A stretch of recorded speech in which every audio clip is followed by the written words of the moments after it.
Hello and welcome to the DrivingMaul show. And yes, we have some rebels. It might not be the same rebels as we had before, but apparently there are some new rebels on the ground. Oh, let's just first off, we're on air. Where's the button? There we go. Got to turn the light on to say we're actually on air. How are we going, Steve? Oh, I feel much better now that I know that we're on air. I mean, I was a little bit hesitant before, but now I've got the light up there. I can confidently, transform into on air mode and get ready to talk some rugby. Oh, it's been a busy week, eh? A busy week of fantastic, rugby action. rugby action. I like that. Unfortunately, I am coming down with a bit of a cough. Oh no! But yeah, thank you to my daughter for giving me that over the weekend, which is why let's be honest, I have caught the so watched the Ireland Argentina game. Also watched the France New Zealand game and caught a couple of highlights. But apart from that, unfortunately, folks, with cold, work, and kids, I'm not as up to speed as perhaps I would normally be on this one. I'm afraid. Good evening to Simon in the live chat. Remember, folks, you can join us on Facebook, YouTube, and Twitter. No, you can't join us Twitter anymore because they made us pay. It's like, go away. I can't afford that. I don't make any money on this. So yes. It won't give us all the proper. Got some formatting issues around some of the stuff that's going on apparently in the reportage for the next Rugby World Cup.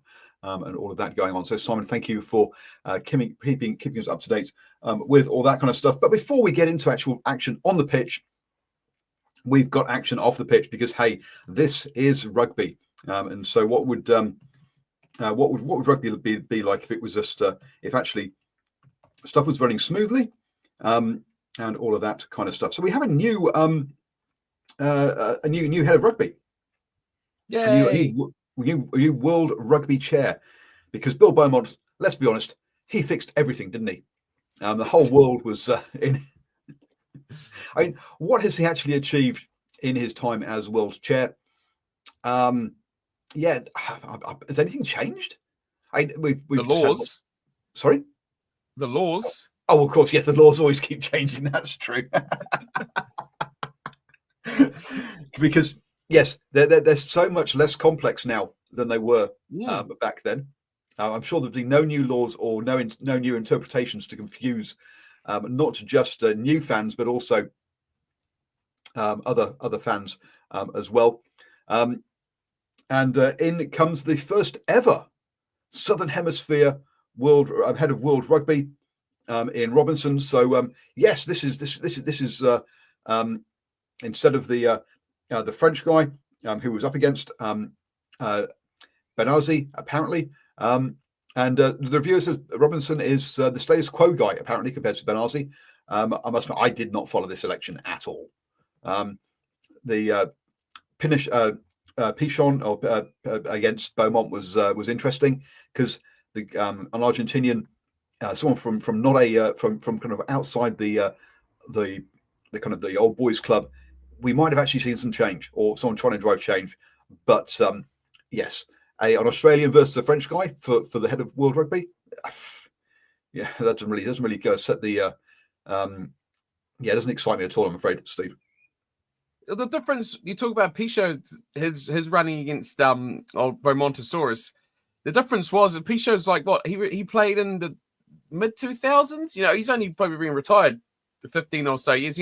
He's not 600 years old like all these other guys. That's the problem. You say, oh, boys club, it literally is. You're going from one guy that's about to die to another guy who's not far behind him, right?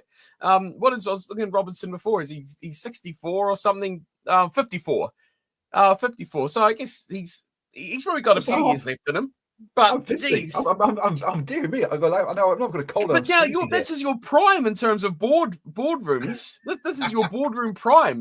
This is when you just get paid hundreds of thousands of dollars and just be up front and say that you're going to change the world, do nothing, and get lots of money for it. But yeah, look, the age thing. it would have made a big difference with the P show. But hey, we'll see what happens. An Aussie in charge is doesn't fill me with confidence. We'll see how he goes, though. I won't be too critical yet. Oh, there was a talking of me being my prime here. Unfortunately, I wasn't approached. No one said, "Hey, Paul, you know what?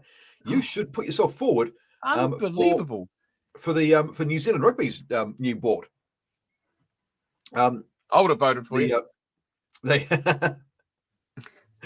When you look at the selection committee, it's like, oh wow, this independent selection committee of mainly rugby people with blazers.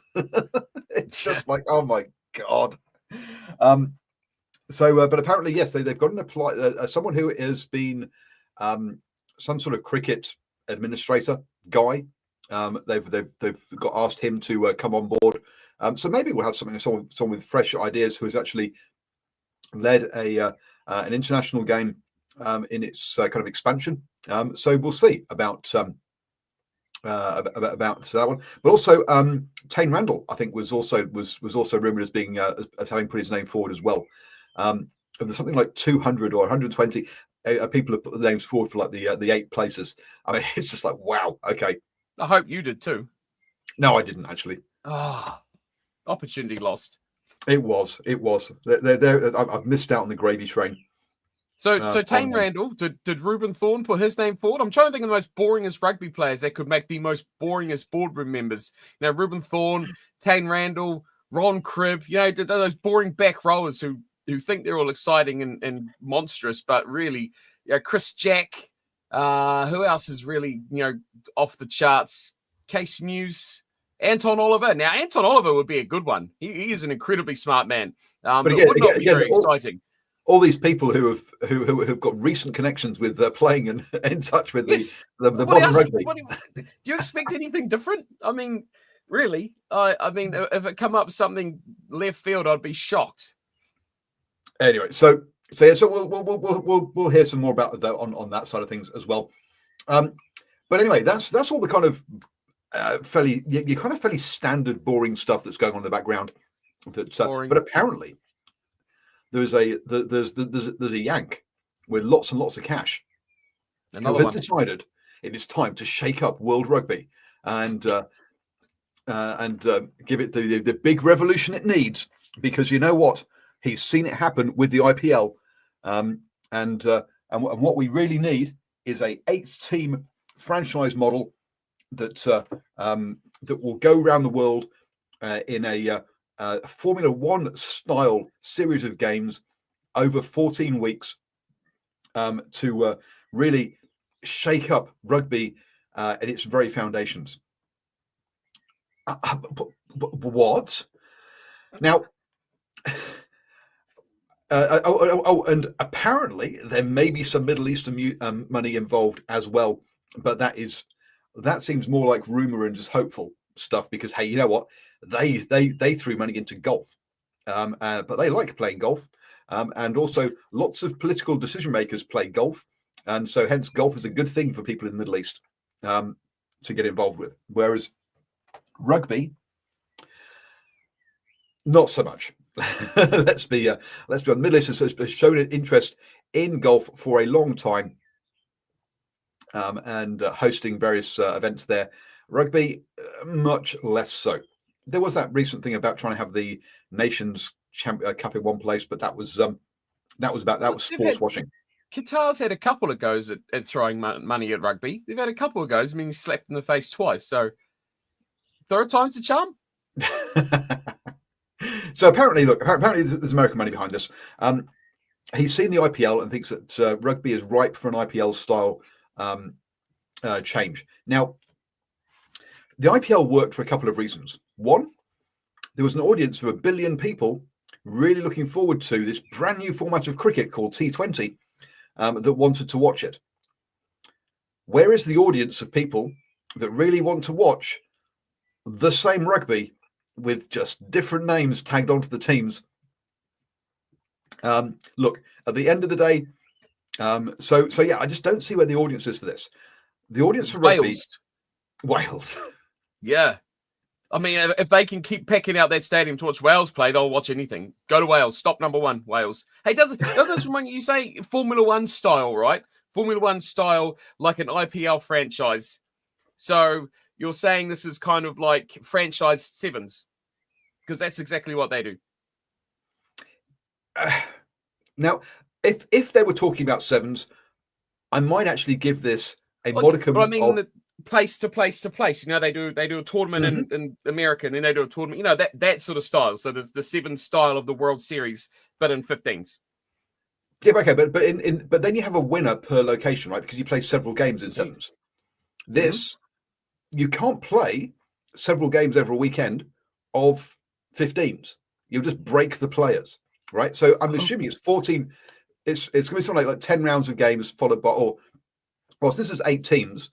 7 rounds of games would make sense because that'd be you play everybody once, and then some sort of final series. So each stop for this will just be a game as part of the round for the league. Surely, I mean, it can't be a multiple games. You can't win a stop, which is where this falls apart straight away. Is because you can't with Formula One. You win a race against everybody else. True, right? You have a champion per place. With rugby, with 15s, which is what this sounds like it's supposed to be. No one's mentioned this being sevens. How are you going to have a stop somewhere and have a champion at each stop? That just, you can't play. 15-minute halves.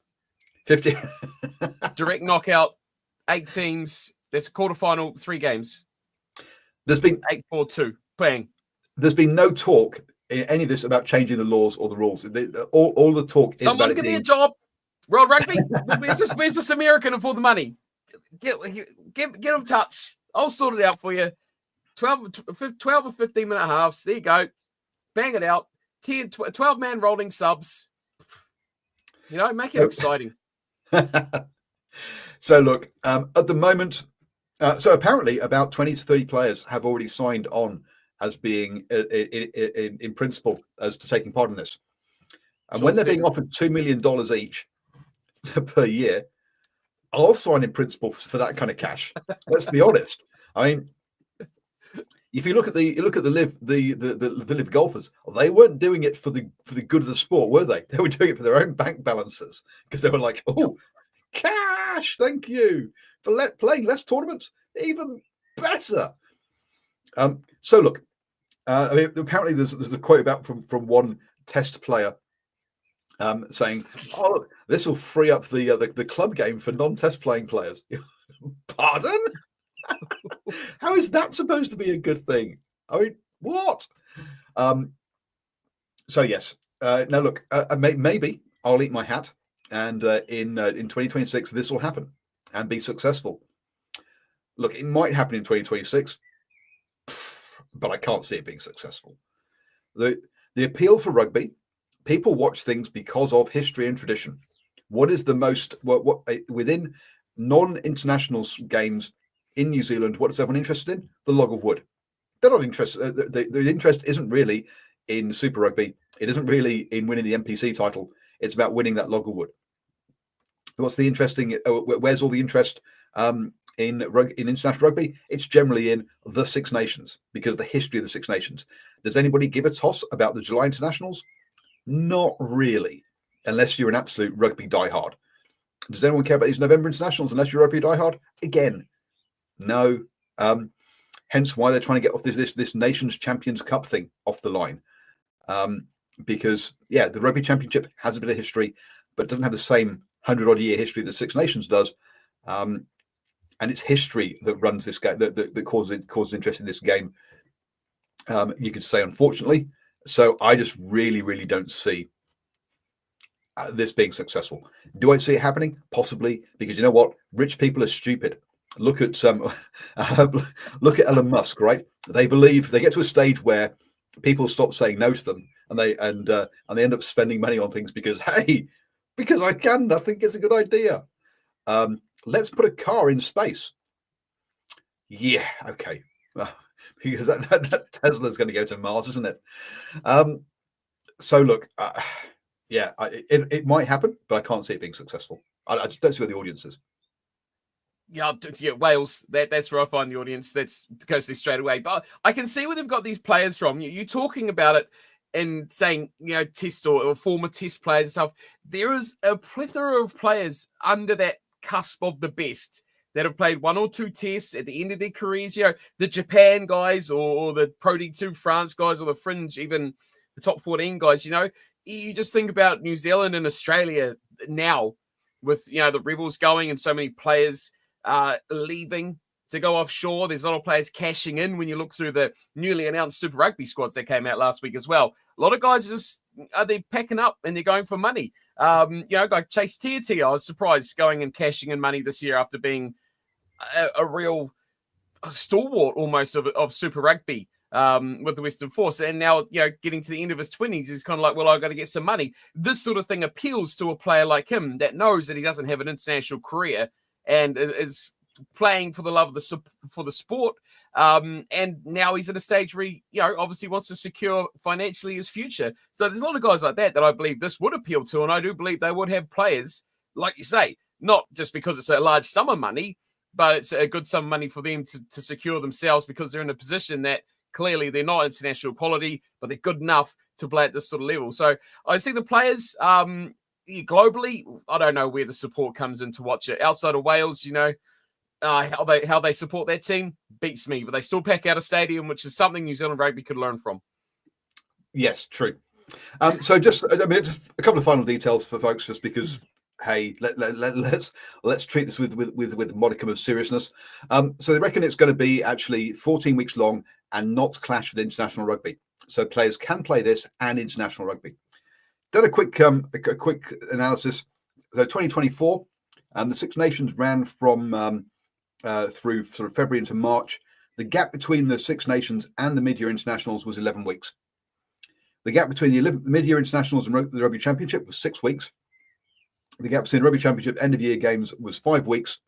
And the gap between the end-of-year games and the next Six Nations is 9 weeks. So it will require a change in the global calendar, which I think we've been saying for a long time needs to happen, thing here as well. So there does need to be a change to global calendar to make this fit, even with the fact that they're trying to not clash with rugby, and it's only 14 weeks. The idea would be you could play this and internationals, and that would be it. And so, look, for players who are playing Super Rugby, they're looking at this, or the New Zealand players going, well, Super Rugby is only 16 weeks plus 3 weeks of round robin, and whereas people in over in Europe are going 30 weeks down to 14. This is fantastic. Basically, what this is suggesting, I mean, hey, perish the thought here that maybe New Zealand, Australia, and South Africa kind of got it right, is basically saying, take half the year and make it domestic, and take the second half of the year and make it internationals, which is basically what we've got. If you do that, you end up with a relatively sensible calendar. So maybe actually there is actually a little bit of common sense in here, because I've been saying that the Southern Hemisphere season works. It's the Northern Hemisphere, and moving Six Nations would solve pretty big. Take Six Nations, put it in the Rugby Championship window, and hey presto, there you go. You've got yourself a global calendar that works. But anyway, let's just wait and see. Yeah, as Simon points out, Wales international rugby have lost 11 games in a row, and they still fill their stadium, which is bloody impressive. In that credit to them. Fantastic, Wales. As I say, brilliant. It's about the history. It's not about winning. If you talk to anybody in New Zealand, how do you fill grounds? Win games. That's their only answer. And then you look at Wales doing it after 11 losses. I think it's a year since they've won their last game, and you're like, guys, you know what? Maybe there are some other answers than just winning games. So yes. Any other rugby news, by the way? As I've just the Super Rugby squads is about the only other thing that's really happened that I've noticed in the last week that were announced. But hey, I mean, it's too early. It's too early for Super Rugby. It's November. It's like putting up a Christmas tree. No. Talk to me about that in January, okay? They are interesting squads, though. The player movements, especially in Australia with those Rebels players, and the mass movement of players and teams like the Waratahs and stuff like that. It's interesting to have a read. So if you've not If you've not had a look, do have a look. Some of the teams do look a bit. You can tell straight away. It's all going to get a bit quiet in a couple of weeks. So you know what we'll do? In a couple of weeks' time, we will do a review of the Super Rugby squads, because you know what? If they maybe announced it when there wasn't international rugby on, people might pay attention. So once international rugby is finished, we'll actually pay attention to it and talk about it. So yeah, come back in about 3 weeks and we'll talk about that. Still too early. No, keep the Christmas tree down, okay? Christmas tree down. Super Rugby teams down, okay? Start the new year and go bang. Super Rugby 6 weeks away. Here you go. Bang. Look at this. We've signed Adi Savia to Moana Pacifica. You know, exciting. Highlanders look like trash. So do the Crusaders. Poof. Okay. No, we won't preview the season, but we'll just say who's coming in and out. We'll do a two-stage thing, because this off season is looking very, very, very bleak to me from where I'm sitting. I'm not quite sure what we're going to talk about for the next 2 months or next month before Super Rugby. So, so I think we can probably fit in a Super Rugby squads review. So games from the weekend. We should probably start off with Ireland versus Argentina. Do you have a full list of games? Because I feel like Simon's already called out half the games. But my man, Shawnee, who may or may not be joining him, but Mighty can give him a shout out as well. Shawnee sent me a full list of games, right? I won't say the big ones here for you. Obviously, you just get Ireland and Argentina. You start us off in chronological order, and we'll go through all of the games. Some of them we'll talk about. Some of them we'll just say the score. I'm just going to go through the obscure ones, like Kenya beating Uganda 21-5. South Korea going down to Zimbabwe 27-22. That's a bit of a Hong shock, Kong actually. with a big win over Brazil, 38-17. UAE going down to Germany, 20-26. We've got the Netherlands 20, Chile 17. That's actually quite an upset, that one. There was someone's talking about the Netherlands there with that result. At the top, Sweden beating Croatia 42-31. Japan actually picked up a win against Uruguay. We talked a little bit about that last week, didn't we? 36-20. Probably a game I feel like... Japan, a tier 1 nation. You're calling it this one of the obscure games. Okay, sorry, carry on. Are we going to talk about that one? No, I don't think we are. No, exactly. But they needed that win. I mean, we talked about it. Mighty, credit to you as well for that one. Where was up to? This one we probably won't talk about, but I feel like we should. Spain, Fiji. Spain 19, Fiji 33. Watch that game, everyone, because Spain was leading in about 60 minutes, 19-7, if I'm not mistaken. Fiji got a couple of quick tries and blew away at the end, but that was a really, really good game. Watched quite a bit of it this morning, and Spain played bloody well. So big credit to Spain there. They really put the pressure on Fiji. Poland absolutely smoked Lithuania. Yes? Sorry. Yeah, 52 minutes, 19-7. They led 10-7 at halftime, including 3 yellow cards in the first half. Good game. Wow. And a penalty try. Yeah. Shouldn't have been. Wow, it kind of had it all by the looks of things. Spain played bloody well. Yeah. I mean, if you think Spain's off the mark, they're not at all. They played really, really well. Right. Poland smoking Lithuania. No surprise. 40 points to 13. Romania taking out Canada 35-27. USA over Tonga 36-17. And actually, stop there. We should probably talk about Tonga's. We should have a quick chat about Tonga's. They are having a horrible window. So Tonga lost to Romania 25-15, and now have lost to the USA 36-17, and they've got Georgia to come. They are having a absolute shocker of a window when you consider it.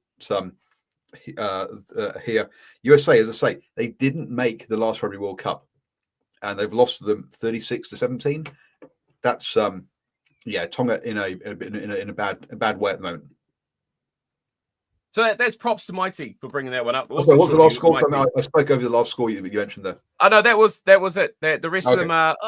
No, I think the rest of them are mainstream games. Italy, Georgia. I don't know if you're going to mention that one. It was a cracking game. That was a really, really good game. Deserves a mention. But yeah, shout out to Mighty giving us a full wrap there of all the results. Big ups. I'll be honest with you, I wasn't going to talk about Italy, Georgia. I've not seen anything about this game. So Niniashvili, man. Woo! Holy crap! Go watch that try assist he got. That guy is just incredible.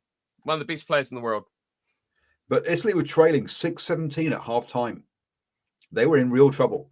Now, Georgia, from memory, have only won 2 Tier 1 games ever, or one. They really, and Italy, Wales? so people were talking, Wales and Italy, the two they've won.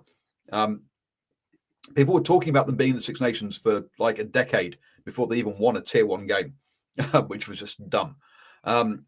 So this was so to get this, so this was a massive game against Italy for them, and to have led 6-17, to have got their third ever win against a Tier 1 nation would have been massive. So let that slip. Ouch indeed. With that one, again, another penalty try in this one as well. That one, I think I'm not mistaken, was a stupid knockdown, attempted intercept. It wasn't even knocked down; it was knocked up. I mean, that was one of those ones you could really easily argue that it was contestable. I think it was harsh to give a yellow card and a penalty try for that. So Italy were 5 meters or so out, and it just was a wide old throw. And he tried to flick it up to himself right on the edge. He did knock it on. It was obviously intentional, but it wasn't like the old ones where they slap it down or they, push it away. So a rough call, really, really rough call. I feel like that one should have just been a card or even a penalty, right? The problem is, as soon as it's a penalty and there's no cover, if you take him away, it's going to be a try. Therefore, it has to be a penalty try. Yeah, but then you can argue that it was he was legitimately with a chance to catch that ball. Well, then it's a scrum.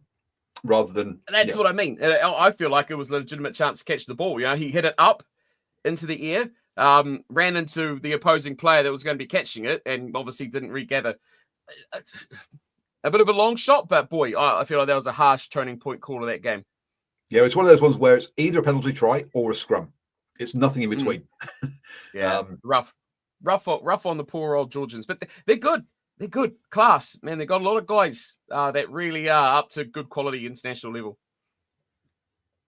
Simon said, USA Rugby is a good thing now with having Major League Rugby and a regular international competition to play in for their international team. Yes, but we said that running in the run up to the last Rugby World Cup, saying that then they threw it all away on that one. So I was going to start off with Argentina. Versus Ireland. Listening to some pundits ahead of time, there was some sort of talk about basically, look, if Argentina put in the performance they had the week before, and if Ireland did the same, then Argentina could win this. And a lot of people, and also they would have climbed above Ireland in the world rankings to fourth, which would have been wow. I think that's one win by 15 points for that one to happen. But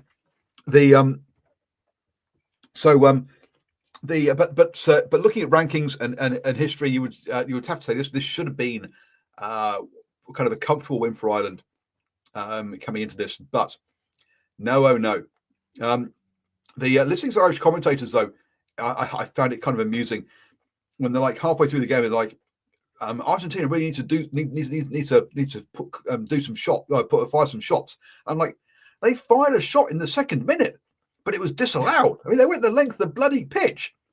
If you haven't seen it already, you've had a warning, boys. That try got pulled back. I mean, we had quite a few tries pulled back this weekend. But to say they haven't fired any shots when they would have taken the lead with that try, I think is a tad harsh, to be honest. But yes. So yeah, they got that yellow card, unfortunately, on 3 minutes, which kind of also set a bit of the tone in this one. And Ireland took full advantage with 2 tries during that time.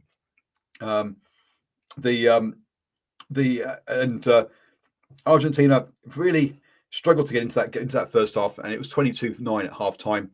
And you're thinking, yeah, this could turn into the easy win, or at that point, you even should turn into the easy win that a lot of people were expecting for this one. But no, Ireland would not score a second half point. I mean, when's the last time Ireland had gone through an entire half and not scored a point? That's a team that was number 1 in the world, and you shut them out for an entire half. That is nuts, in all honesty. That's so cracking second half from Argentina. But anyway, so I've blabbed, and your thoughts from this initial thoughts from this game. I've been saying it. How long have I been saying it for now? Since pre-World Cup? This Ireland team is old. Like Mike Tyson, old legs don't run the full 80 minutes or the full 8 rounds in his case. Look, they're getting old. They're getting tired. They're not what they used to be. They're not the world beaters. They're not the quarterfinalists that they were last year. And I think we're starting to see it now. We are finally, I can be up here and say we're finally starting to see that Ireland is starting to fall away. Argentina, though, I've got 2 major questions about this game. Firstly, how did no one score any points for half an hour at the end? I found that incredible. The defensive efforts to hold out that Argentinian team at the end from Ireland was, breathtaking. I mean, sure, Ireland aren't what they used to be, but that effort to hold them out was incredible. To be just 3 points in it for all that time, neither side scoring any points. But man, you want to talk about guys, like George Niniashvili, who are incredible players. These Argentinians are breeding some incredible players who are starting to now step up to that top tier level. I think we've seen Juan Cruz Malia this series just go from strength to strength. We already knew he was good. Rugby Championship, he was good, but he's continuing on. It's not flash in the pan. This guy's good. And he is going to be one to watch out for Argentina for a long, long time to come. Albanoz is stepping up into the gear of that number 10 jumper as well. They look good. They look fun. They look exciting. They look dangerous. And let's be honest, I don't feel like anyone in world rugby can rest on Argentina. I don't care who's playing. They've proven they can beat the best. They can match it with just about, with anyone in the world. They've beaten New Zealand, Australia, and South Africa. They've pushed Ireland to within a couple of points in their own backyard. They've had a phenomenal year, and they're not letting up. The thing was, we've said about Argentina throughout the last couple of years, and this year was kind of a bit the case of, great game one day, then they were a bit average the next week. But I think they're improving of that. I think this tour, they have certainly stepped it up a bit when it comes to these matches on the road. So I think they've been good. Argentina's been good, and I'm enjoying seeing them play. But Ireland, get the old what's it called? The old walker out. Get them out there, We're talking about this morning. How long do you reckon, all these players, right? I think just step back to Argentina for a second here. I think, yes. To me, what we've seen with Argentina is, look, they've got a good win over New Zealand. They couldn't back it up against Australia again. Record win and not a. So again, that consistency has been a problem. A lot of people looked at last weekend's game against Italy and went, record massive win. They can't put 2 performances like that together. I think actually no. Last weekend wasn't a performance. That was just them turning up and playing rugby, right? They didn't see Italy as being a viable opposition, and hence they didn't, and hence why they put this performance in again the following week. They haven't burnt themselves out last week. Last week was not a it was not a big emotional effort. Last week was just, boys, let's just go out there and play some rugby. And hey, look, we've just run up a big score. That's the level they're at now. Whereas previously it would have been yay, we've beaten Italy by a big score, especially with the history between those two countries. There's outside of rugby, that is, I'm talking. So I think we've seen them grow up from that point of view. They don't see Italy now as being as being a sort of proper challenge in some ways. If you're not one of the top 4 or 5, then they're just going to play normal rugby against you. They're not going to get that emotional investment in which they can't back up. Argentina, I agree. Well, yes. So I actually lived with an Argentinian couple for a year or so, and actually apparently there's quite a lot of Argentinians have got the opportunity to get Italian passports. And as we saw before Argentina became a tier 1 nation, some of their players used to go and play for Italy, didn't they? In the top tier. So from that point of view. But sorry. Now your comments about Ireland though. I was really following to a question for you, but I like that. I like that about Argentina though. To follow on from what you said there, they are at a point now where their focus and their targets are the big cheeses, and they're good enough, right? It's like their base skill level now, an average performance for Argentina is good enough to beat down all those bottom half of the top 10 sort of sides. But we're talking about it this morning quite a bit, and all these Irish players are so used to winning, okay, and they are still winning, right? But I feel like that's going to take a bit of a slide over the next 6 months for them. At what point do all these guys who are now in those mid-30s in that team, used to winning, used to fighting, used to breaking records, winning trophies, making all of these new things for Ireland, when do they get sick of it? When do they get sick of not winning? If they lose the Six Nations, if they get second or third in the Six Nations, how long do they last before it's like they either move on because they're not achieving what they want to achieve and they think it's time to step off and hang up the boots? Or is it, when do they decide that they're not getting that reward that they were before from the game and feel like maybe they're taking up the future of the game? And then where is that future of the game for Ireland? Look, I think Ireland's in a bit of a transition period. Look, I mean, obviously you've got obviously Sexton's gone on, moved on, but your Omanis and stuff are getting old, and they are hitting a transition stage, and the question is how well do they manage that? Because look, Sexton is just taking Sexton out full and no one else. You're talking transition, because it's such a big part of how, particularly in attack, they worked, right? So it is something that's Leinster moved to a defensive focus on the Jacks, which was whereas previously it was focused on attack. Interesting thought there. So I do think if they manage it well, it should be a relatively smooth transition ahead of the Rugby World Cup, and the timing is nice for that. Let's suppose historically they have not done. They have decided to dip at Rugby World Cups rather than peak. But maybe actually getting rid of some old players and moving on in a 4-year cycle like that might actually be the way to go. We'll see. No, I'm still bullish that Ireland will be one of the people to talk about heading into the next Rugby World Cup. Will they actually get past the quarterfinals? Maybe not. Yep. But we'll talk about them being one of the top 2 or 3 teams that can win it, I think. Wow, bold call. I'll go completely opposite. I think they are the pitcher for the next 2 World Cups. Oh, you think the decline has hit? Wow. Because the number 8 who came, sorry, not number 8, because this Gavin Coots number 8 and moved Doris to 6 is what Knox on Right says. The replacement 10 that came on in the second half. He's a really young guy. I think he's got a good chance of being probably the long-term successor. But I don't see Jack Crowley kind of being that long-term successor to Sexton. And I guess that's been the one place where they've had a problem is under Ronan O'Gara, they had Sexton, the 2 of them were fighting it out for that jersey, whereas they haven't had that person behind Sexton.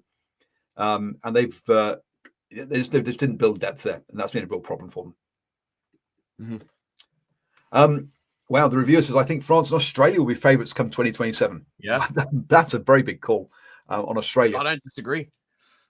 I think New Zealand and South Africa will always be in the conversation because they're always just, World Cup teams. I mean, you can't argue. There's 7 of them between them, right? But, geez, I think I've been saying it since the start of the season. For these, all the Lions fans absolutely dipping down on the Wallabies. I mean, give them another year. And I think they've shown on this tour that they're not as bad as anyone thought. They're having a really good tour, and they are getting a bit of that continuity. I mean, we'll talk about the Wallabies later, I guess, but that continuity they've missed, or they've lacked in the Rugby Championship, they're starting to find. Yeah, and as looks right, Ireland's searching for a tight head to take over for Furlong. Yeah, there are some key players like that they do need to replace. Ken Healy, I heard he's pretty young, isn't he? How is he still playing rugby? My God.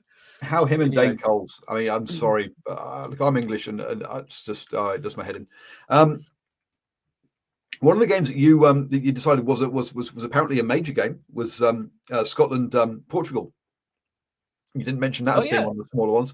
I saw Scotland. Yeah, no, that was a blowout. Yeah, it was a blowout. 59-21, as expected. To be honest with you. So yeah, I've really got nothing to say about that game. I've not seen highlights or anything. Darcy Graham came back from injury, and came back from the head knock and scored a treble, I think, or something like that. Was that right? That's Graham only grabbed one, didn't he? It was Reed was the man. Oh, sorry. There we go. He's rapid too. If you want to see a guy who might be a big thing for Scotland, that Reed fella on the wing is like we're probably going to talk about later as well. As I've been bantering on about, the days of the power winger are gone, man. The speed winger is back, and that guy is speed. He is speed. He's fun. Look, the Scotland really dominated this game in their forwards. A lot of their points come from their pack. They played really well. They dominated Portugal up there. Portugal had some moments, 3 tries. You can't argue with that. But overall, they just were bullies. And it's not very often you get said about Scotland. Looking at that 15, this was an entirely new team, right? This is Scotland's B team in this game. So great to see, actually. So the important thing here from Scotland's point of view, you've got some depth. Wow, that's nice, isn't it? You can roll out a B team against a Rugby World Cup squad team and get a very comfortable win. So yes. Looking down, then the next one here, England, South Africa. On this one, unfortunately, I didn't get to watch this. I didn't get time to watch this one in its entirety. So I've only seen highlights of this one. England in this one kept themselves in touch in the first half. So it was 17-19. From memory, the Colby try in that first half was a bit of a turnover and a bit of a a bit of a soft try, really. And I think England didn't help themselves, I think, on this one, in the fact they did allow or gave up too many easy scores for South Africa in this one. Someone's mentioned lineouts were a problem. Just quickly checking on the what the stats says on the set play. Scrum wins 67% each, so both of them had a nightmare at scrum time. Really, the England's line out was 89%, but then in South Africa's line out was only 87%. So it seems like both sides had a bit of a problem at set piece in this one. For me, a real difference in this game was you're pretty much right. England's just lacked defensive ability at key moments. That last try, Colby scored. Delendi just went through a couple of guys. Should have never made through that gap. Fired the ball out wide. Again, it's hard to stop Colby. His first try, crossfield kick, not taking out the man. Just Colby, just one little step, yoink, past the guy, easy. It's the sort of thing that one was probably, with the crossfield kick, you probably say, okay, that's really hard to defend because he's trying to get the ball. He's such a hot stepper. He caught it on the ground. He was already on the move. But that last one was a real killer. And it was close, until that last try. Just defensive ability. England had to work really hard for their tries. There's a couple of disallowed tries throughout the game as well, both ways. For a forward pass, I think was one, and the other one was a bit of a neck roll from Atolje that got their try scrubbed out as well. So, a few contentious calls that went upstairs, which we never like to see. But I think it was a more competitive game than I was probably expecting. But the Springboks, come to that closing period, right? We're mentioning about a number of key sides struggling with that last 20 minutes of the game and not scoring points, not putting teams away. The Springboks showed close game like that. They can add points, they can finish the game off, and they can put it to bed. So for them, they'll actually be pretty happy with that. I think England gave it a good nudge, though. They've been in or about just about every game they've played this series, yet they've not finished anyone off. So we talk about the All Blacks' struggles in the last 20 minutes. I think England, much of the same. If not more so. So the again, in this one, second half scoring was a problem for England. They just got one penalty. Mm-hmm. So they kept it in that first half, and then in that second half just couldn't push on to get that extra score. I mentioned there about England do have a problem biting out wide, and again in the last try for Chelsea and Colby. Look, he's very good, but if you also bite in and then try and close the gap afterwards, he's gone. Now look, Slight Home was in there because of the the concussion for, I've gone blank, but to the Five Boso still out. Fiwo Boso, yep. So he was in there for the concussion of Fiwo Boso. So look, he's not the first choice, and is good. Yeah, is clearly is learning. As are a bunch of the players in this side. So I'm reading things about sort of that look, England on a 4 or 5 game losing streak, and that Borthwick's under pressure. And I'm like, really? Because this is the best team in the world, right? This is the number 1 team in the world, world champions, and they're in this for most of the game, and we're pushing them. They've been in 3 games against the All Blacks, and 2 of those away, and they've been in all those games. This is not yes, the team is. You can see there's improvement. You can see where this team is going to start winning games. You look at Wales, you don't see that. Right? Okay, and yet Borthwick's being lumped in the same category as Gatland in some of these comments and some of these articles, and you're thinking, what are they watching? Because look, he's coming off the back of Eddie Jones, which was look, Eddie Jones had a really good time with England, but let's be honest, it ended in absolute disaster. He took England to 3rd place in the Rugby World Cup, which they did not deserve to be at. They weren't the 3rd best team by any stretch. In that one, they pushed South Africa to within a point of making the final, and a year later, you're suggesting that he might lose his job. Hey, what planet are these people on? He's clearly going in the right direction. He's got something going here. So yes, he's not getting wins, but he's getting performances that will be wins when some of these guys actually learn how to close out games, and when he finds a replacement for Dane Coles. I mean, I feel like I agree. They're in these games, but it's affinity. Like I say, those only 3 points their second half. They were within a point, half an hour to play, but it's a weird thing, right? Because you can watch games like this and you never feel like one side is actually going to do the deed to take the lead. That's the big difference to me, is that they never looked like, okay, they did lead at that point, but they never looked like they were going to push on from there. All their tries, they had to work incredibly hard for. A lot of forward work, a lot of multiple phase periods, a long time putting pressure on to finally crash over and get the points. Whereas for the Springboks, it was just one moment of bang, that X factor thing of players that they just go crack, your Colbys, when they're putting kicks on a string, that try to Williams at the start, just again, pace, and he ties them up in a knot. They're falling over their own legs. That's just that X factor of players you've got. That England, Marcus Smith, brilliant. Again, he's had a fantastic end of year series.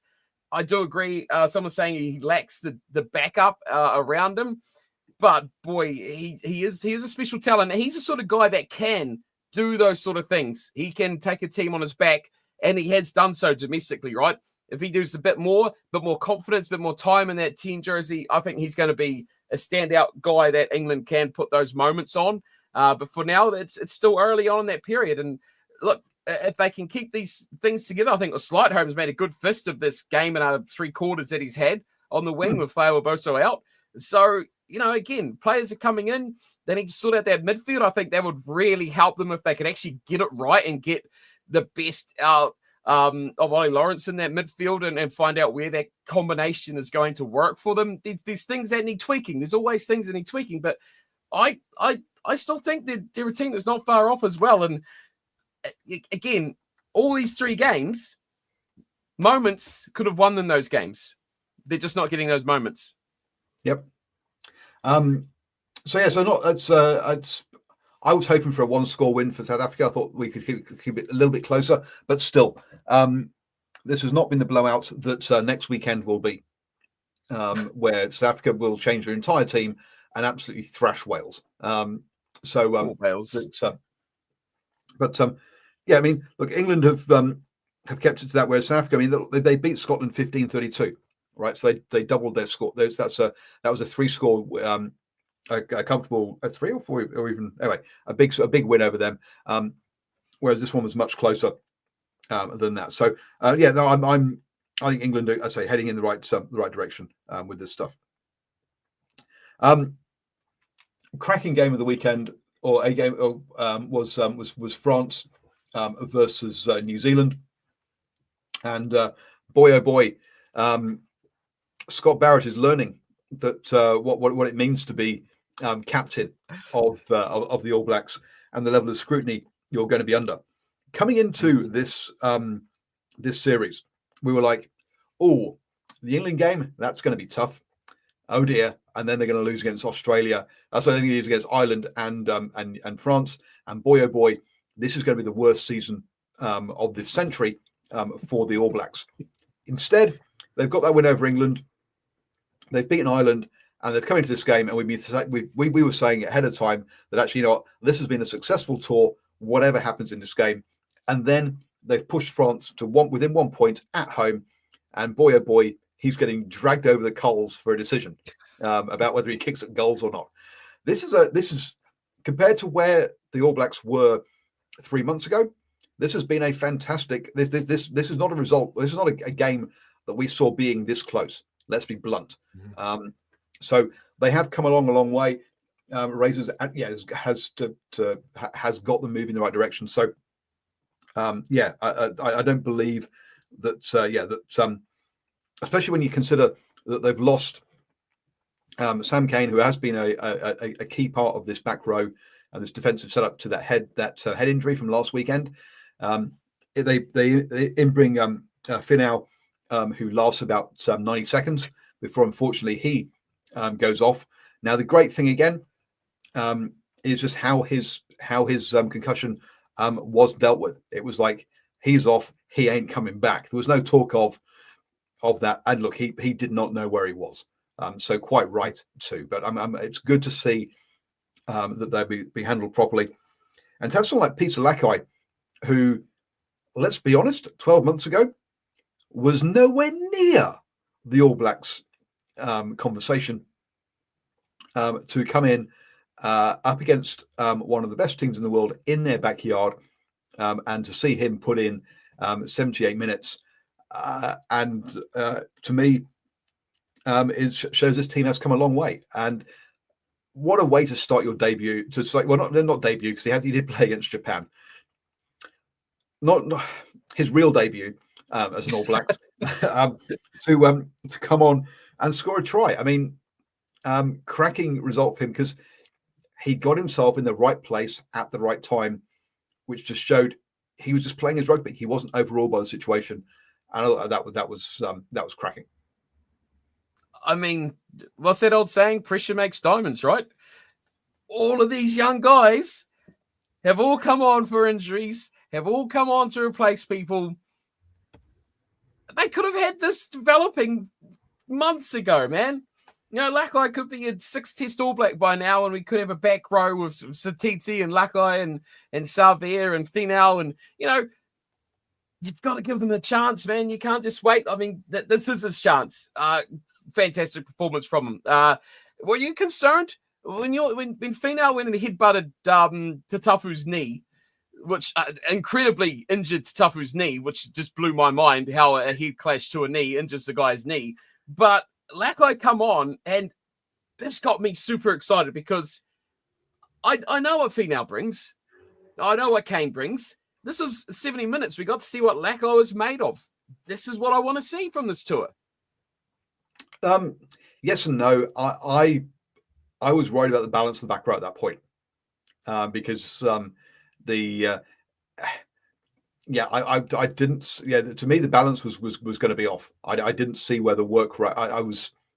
I didn't see yet, because sure, Sam Cane's in the 7 jersey and replaced by Finau in the 6 jersey, but Finau in that 6 jersey is doing pretty much what Sam Cane does in the 7, which is just tackle, and just get himself and do all the horrible stuff. I thought I wasn't sure that Lakai was the right player for that kind of role. So good. So I was a little bit worried about that side of things. Now it helps Lakai in the fact that in this one, and when you look at these numbers, you'd say the All Blacks should have won this one. But the French had to make 208 tackles, the All Blacks only 111, so nearly half, which shows you kind of how much ball and how much play they had. And so hence he wasn't being asked to do the kind of that sort of battering or that continuous tackle thing. And yet, sure, the top 9 tacklers in this game were all French, but the top tackler for the All Blacks was Peter Lakai with 12. Anton Dupont got 13. So I think this is what constitutes the tackle these days. What constitutes the tackle? Because just jumping on some guy around the corner and grabbing his arm doesn't count. Come on. I'm sorry, if your 9 is doing 13 tackles and is the 9th most tackled person in the game, you've got something wrong in your defensive technique, defensive systems, I think, in my mind. But yes, no, so yes, Peter Lakai totally blew my mind as to what I wasn't expecting. So yes, I was worried when he came on because I didn't think that. I thought the role he was being asked to fill was a bit harsh for him in his opening in that situation. Well, you got to take your chances. He took his chances. Yep. It was brilliant to see. I enjoyed this game. I thought it was a cracking game. I thought the All Blacks certainly had so many chances that they could have not put this game to bed, but really demoralized the French by scoreboard pressure. They just didn't seem to get that just enough. You know, it from the 10 to the 15 or the 17 could have taken that game so much further. But hey, France are a really, really good side. And again, like I said earlier, the pace winger rules. And I'm sorry, Sivi Reese, but you ain't got the pace anymore, my friend. You signed for Southland, you lose one of your key stats. And it seems like pace is the one that he's lost. We lacked pace, didn't we? We really, really lacked pace in this game. I feel like the forwards played all right, but like you said, again, it wasn't really a massive bruising forward game. Both sides did want to play for a bit of pace, but I feel like the All Blacks definitely cleaned rucks really well. They got quick ball. Roygaard had he's back, isn't he? He's back. He's had a few games to build back in. He is completely brilliant. So, yeah, a good game. But, you say that we look at this series now where the All Blacks are. I don't feel like we've fixed any problems, right? You go back to the start of the Rugby Championship. Who's still the best 10 in our team? Who are our best wingers? That's a problem. Well, actually, so yeah, look, I mean, there's a couple of things here. So I thought that I thought Severis had a bad game. And I was thinking, that whilst we have a good set of wingers, the problem is one of the best wingers is Will Jordan, who are playing at 15. And that actually there isn't the depth at winger that perhaps we think there is, or we thought there was. Because you get past him, and then you kind of they're struggling. Caleb Clark has nailed on one jersey. I know you're not a fan of his, but he's the power winger on that side. Redundant.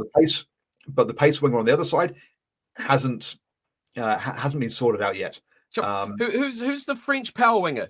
Valère or Balibari? They don't have one.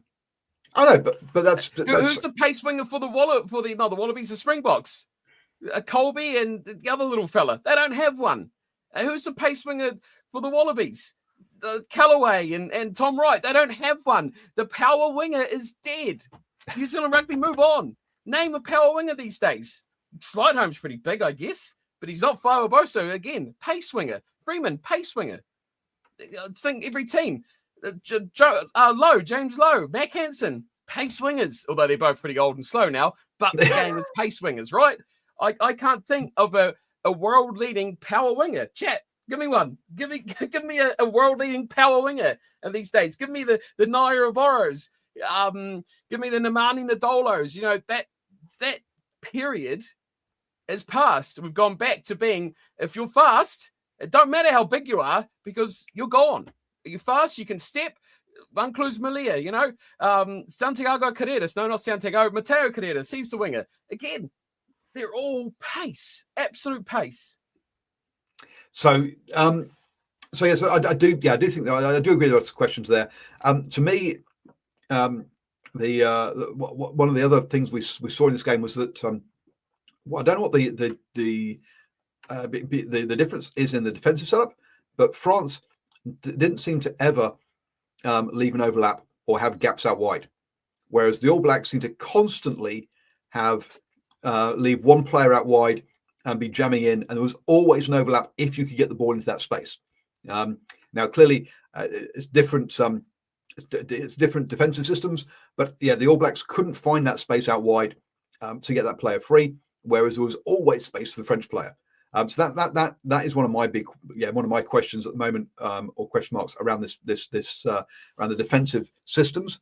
Is you're leaving too much space there, and we've seen that with England, with their jamming in, with the biting in that player, that does hurt you if you can get the ball there. So, and with a lot of teams now, this whole kick pass thing means that the ball does get to that space nowadays. And we've seen with Willie LaRue and his kick into space and then the player running round. I think we are going to see that a lot more. In there, comment there, Rico is not very good. Still refused to pass the ball. Look, I mean, for carries in this game, and the top 10 players were all from New Zealand in this one. Dane McKenzie doesn't come on until the second half, and still is the 10th most carries in this game with 10. Anthony Brown also got 10 as well. On that one. So yeah, I'd say they had plenty of attack in this one. To be fair to Rico, he was 8th with passes. So obviously you got your scrum halves there at Cam Roygaard, Anton DuPont at the top. Bowden Barrett is in there. Of course, there's Ratimer. Then you got Will Jordan, Topu Va'ai, Thomas Ramos. Thomas Ramos, 11 passes. Right, he's your fly half.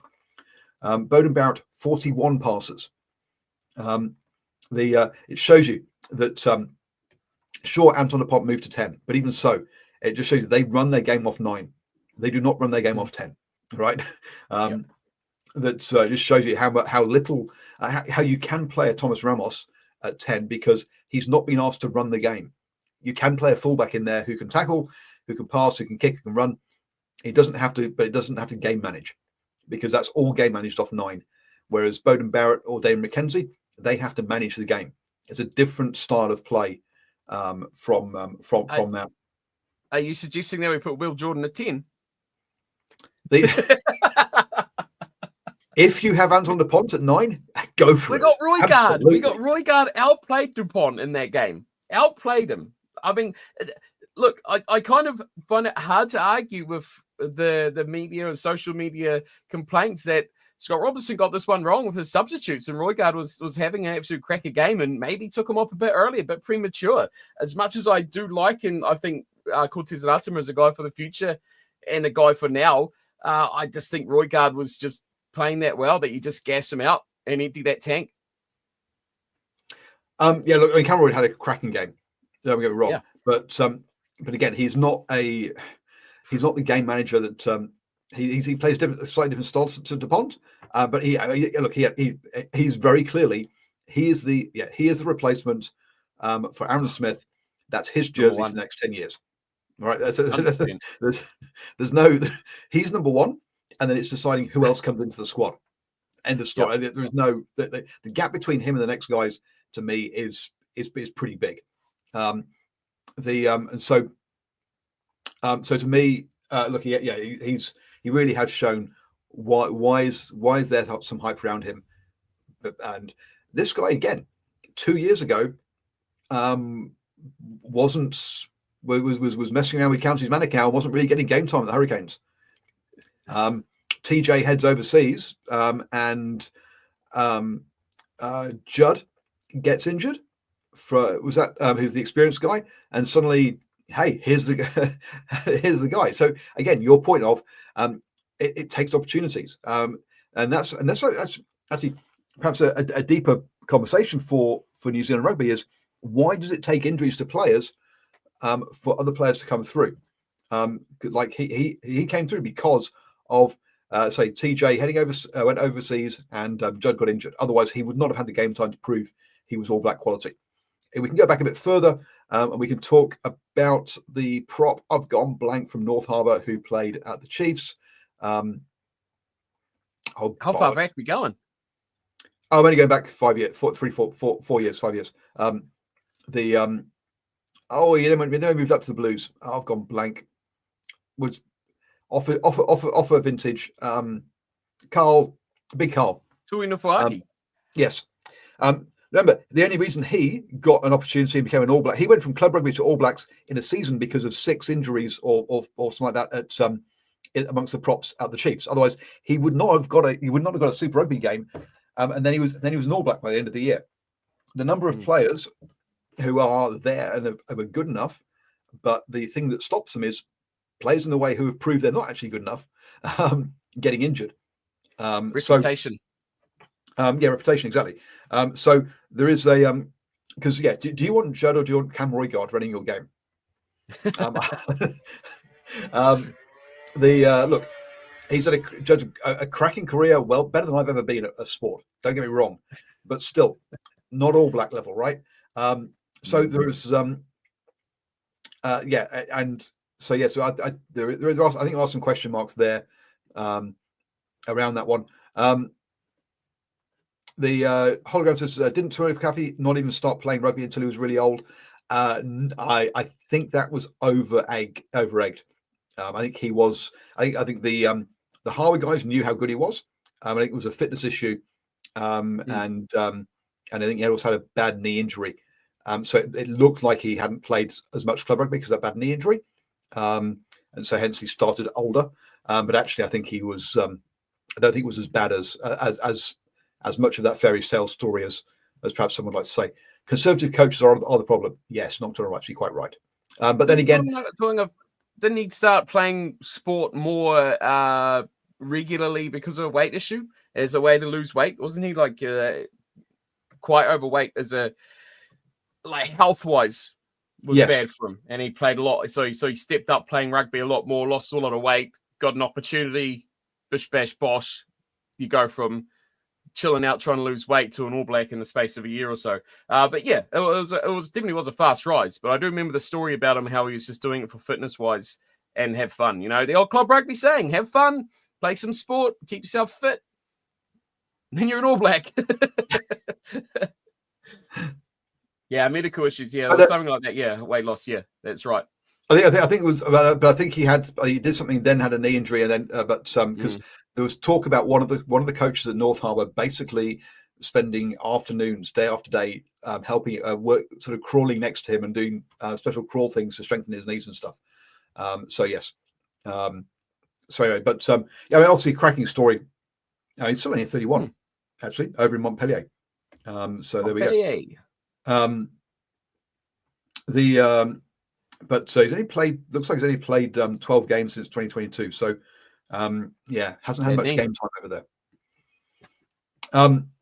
But yeah, there is. I think there is. Yeah, perhaps some soul searching that New Zealand Rugby could do, or a review as to why is it taking injuries for our players to get opportunities, or for us to unearth diamonds. In this way.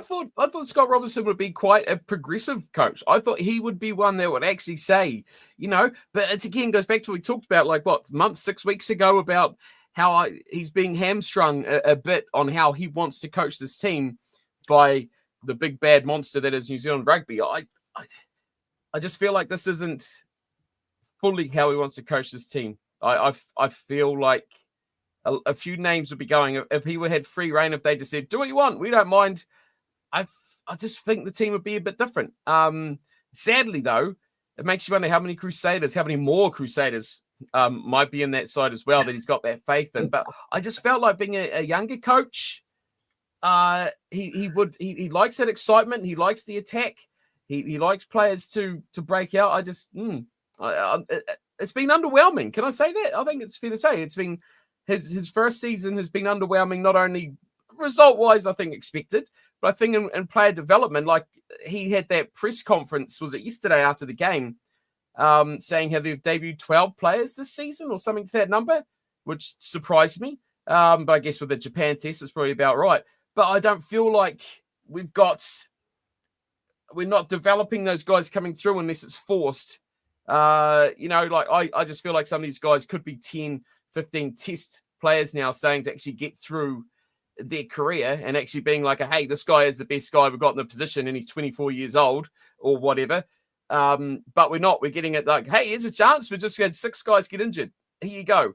But I think next season might be good. I think Super Rugby outside backs, if you want to impress, next year is your chance to really impress. If you are a back rower, I'm sorry, but geez, we look good in the back row, don't we? And front row, I mean, before this end of year tour, I was really worried about that front row. Tuanga Fasi, no, absolutely. I thought Almua, I think, was on his last legs. That injury to Coda Taylor has been the best thing to happen to Almua's career. That pressure on that test and playing 79 minutes and having a damn good game may be the turning point in his rugby or his All Black career. I feel like if he can continue on, he is going to take that 16 jumper, at least for his, maybe even the number 2. But boy, if he didn't step up, we were in trouble there. And off the bench, right, they actually got penalties off French scrum put-ins, pushed them back. That surprised me as well. Really, really good effort from the bench, who have stood up at the latter part of this tour. So, I mean, still issues that we knew, but there's progress.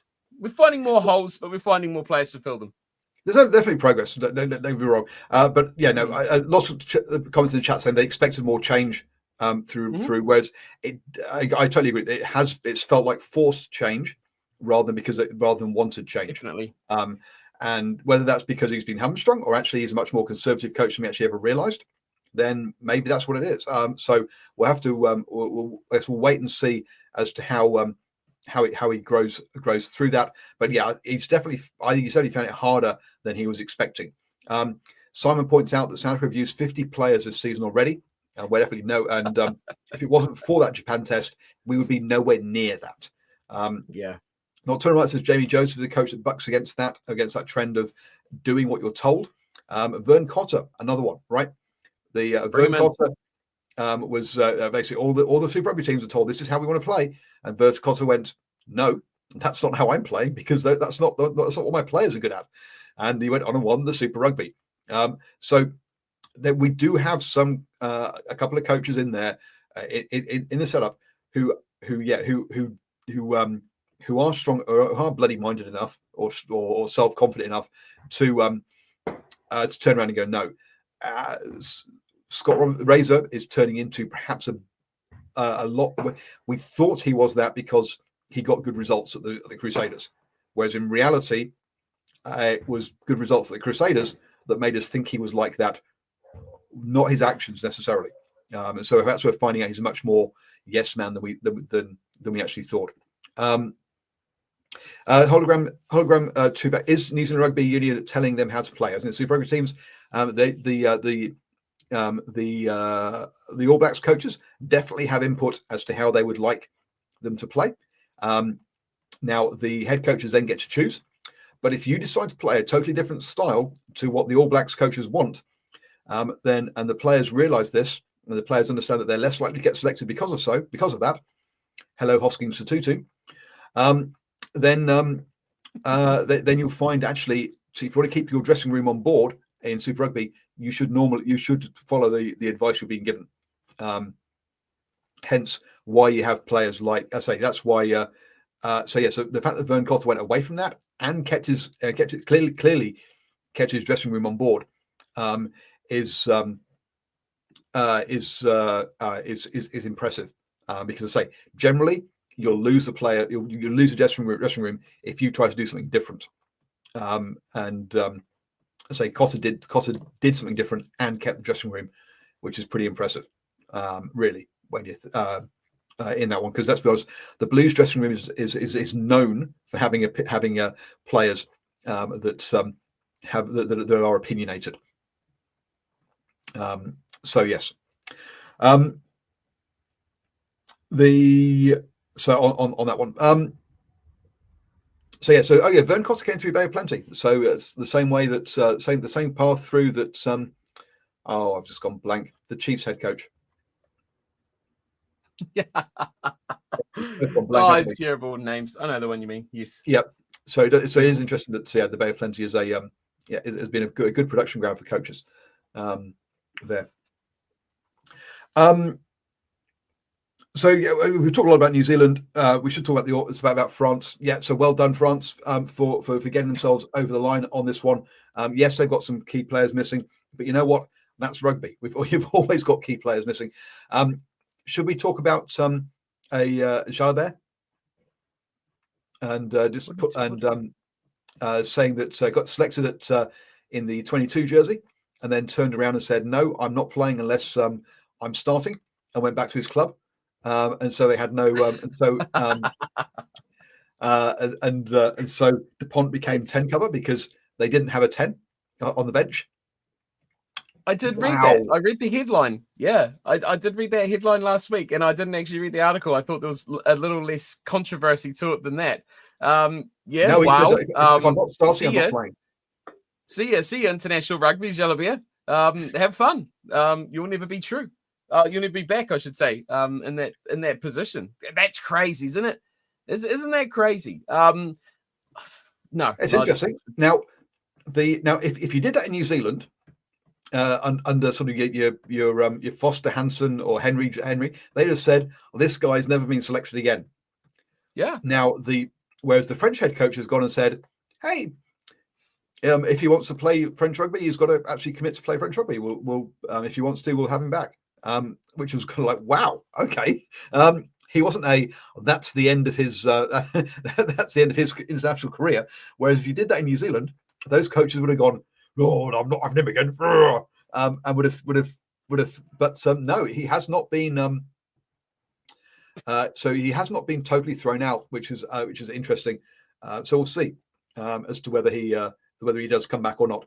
But yeah, it was a wild one. But I guess shows you what central contract. A lack of central contracts and actually getting paid and getting decently paid at club level means you don't have to do as you're told at international level, do you? It would not have happened here. Yeah, so going to back says, if you did that in New Zealand, you'd be hounded out the country. Off to Japan. So yes, that's interesting style on that one. But yeah, good. Yeah, good. Good. Well done, France. Have seen this one out on this, and obviously Ramos played all the way to the end, moving to fullback. So yes, they replaced Dupont at 9 by moving him to 10, and shifted them all back on that one. And Ntamack will come back and will own the jersey when he comes when he gets fit. It's not the first time they've used Ramos at 10 anyway. They use him, in those weekly games throughout the World Cup and stuff in 10 as well. So it's not something he's not accustomed to. And so it doesn't surprise me. But look, France played really well. I think that whole game had very, very big swings in momentum. Like the All Blacks, I feel in that first half, the All Blacks really did own that first 40 minutes. I feel like France owned the second 40 minutes, although, both sides had their moments and their key chances. But I think a really good game of top tier rugby. 1 point in it. Either side could have won. Question marks, penalties, corners. We're always going to discuss and argue those sorts of things, but two really good teams, really good tries. Yeah, I mean, if you want to have a good game of rugby, 100%. Two very good teams to watch, and I think two very good teams heading into this next cycle for World Rugby. And look, they have guys, and you always notice, like whenever I watch France, you notice the key guys always stand up. Like just watching that game, the names right? Malvaka, very, very good game. Aldrit always plays really good against the All Blacks. I love him and hate him at the same time. He's a quality guy that always seems to be very present around in that matchup as well. But yeah, a really nice performance, a really good performance. I think the All Blacks did themselves more justice and should be pleased with the performance despite not getting the result. I think they performed a lot better than many, especially here in New Zealand, would have expected from them. But yeah, again, you can't discount France. I think they're the top team out of their Six Nations competitors at the moment. So the Dr. needed a French guy in the commentary to get the Kiwis to calm down, or an Aussie to mock them. Oh, look. Okay. You got a rant about this already, haven't you? Yeah, there you go. I'm normally the one to complain about commentary. I'm just going to rewind myself a second because to talk about the game first, and then I'll rant about commentary. Again, another different big style here was kicking. Right, France kicked 23 times, New Zealand 16. New Zealand never kicked the ball back. Right, whenever they caught it, they always ran it back. So we did not see any kicking tennis in this, because New Zealand were not getting involved with that. They were going to catch the ball and run. They were not going to have kick tennis where the forwards got to stand still and rest. It was part of that was so. France one kick to 4 passes. New Zealand 1 kick to 15 passes. New Zealand really were. Yeah, we're not getting involved in a kicking duel here. We're going to try and tire out your players, and it didn't work for them. In the end, because the France came to the top, but you can see what the tactic was with that. Commentators, I saw on LinkedIn, New Zealand Rugby praising the fact that Grant Nesbitt was commentating on a game last week about how many All Blacks games he's done. The guy is fucking ancient. He should have given up 10, 15 years ago. Tony, I've gone blank, was the lead commentator in this game for the New Zealand game. And again, the guy, look, he's in his 70s. I'm sorry, it's time to hand the mic over to somebody else. Unfortunately, actually, no, that's too harsh. I was going to say, unfortunately, commentators can't get injured, so you can't let the next phase through to prove their point like players can. Look, I don't want him getting hurt. Let's be honest. But there's just we've still got guys in their 70s and 80s doing commentary. Please move on. Also, as the play-by-play commentator, I don't need your opinion. I don't need you telling me that the referees made that call wrong. You have 2 experts next to you with a whole bunch of All Blacks caps, and that's why you've got them there. As in Justin, was it Wilson and Mars Mulianina, right? You've got 2 guys there. They can give us they can give us opinions. That's what they're there for. You're there to do play-by-play. Please just shut the. I do not want your opinion. That's not what you're there for. Don't give it to us, because it's bullshit, and it is very biased as well. I don't mind people being supporters of their team as long as they're balanced with how they talk about referees and how they talk about decisions. Really do not want I'm not talking so much about your Justin Marshalls, your Jeff Wilsons, those kind of guys. I'm talking about the main commentator that we need to move on and get someone who actually has played the game within has actually sort of gone for a run in the last 40 years. Actually knows what exercise means, rather than those guys are just ancient. Sorry, please move on. They set up the "we was robbed" narrative. Yeah, I just please no. France won it fair and square. Were there some refereeing decisions that you don't agree with? Absolutely, but I don't. But there will be in every single game, because because as we talked about before, rugby laws are just impossible to referee on that one. Simon Higgins, I think it's more the Sky TV thing with their current penny pinching right now. There is an element of that, but also if you look at who is doing the radio commentary for the NPC. Now, these are guys that I get on with and love them to bits, but the commentator that does the Northland games, who has come on this show before, he again is at retirement age. The guy who does the ones in Waikato, again, retirement age. There's no young commentator talent. How do you get experience as a young commentator? How do you come through in New Zealand? There is no pathway. So it really is, because those guys who are doing it for the NPC games, they're doing it alongside a full-time job, and they just do it for fun at weekends for a little bit of cash. They do not do it as a full-time career. So I say, how a young person comes through and develops as a commentator, no idea at all. Jack McTavish, Nigel Yeldon, pretty good. Give them one of them a go, I reckon. Yeah, Nigel's an interesting one. But so yeah, when you're in his commentary booth as a from what I understand as his as the color commentator, you do as you're told. You only speak when you're asked to speak. So he's very he's from what I understand, he's very controlling from that point of view on that one. So yes. So anyway, I think that the one that does play-by-play should be nothing even close to the game. They should be someone who's never played, someone who's good at talking, someone who's good at expressing, someone who brings excitement and description to what's happening. Your guys who your experts, yeah, they should be 100%. I don't have a problem with them, but there needs to be someone who brings excitement to the game and someone who's not mates with the guys out in the field. I don't want to hear them first naming them. And I don't want to hear referees first naming people either. I think that should be scrapped, right? Yes. You referees definitely agree with that one. 8. Come here. I don't want to hear Artie. No Arties. I don't want to hear Antoine's. No, 9.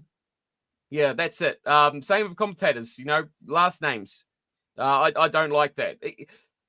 That's what they do. What's that? Those guys that do their own commentary, and they try to take piss out of everything, and they've got nicknames for them all. They call them all by their first names. Nah, not for me at all. not one little slither. If I want to listen to it, that's what I'd listen to. That's how I'd go about it. I would go with, Xavier. He's got the ball. You want to go 2 names? 2 name him, sure. But the maybe mates from those other guys that you get don't like it at all. That should be completely. The only exception to that is possibly where you've got 3 Barretts on the field, where you have to identify. You double name them though. You double name them. Yep. Yeah, I'm not a fan of the ACC Nocturnal. I don't know what it is. It's just too. I'm sorry, but how can an alternative be a whole bunch of middle-aged white guys in blazers?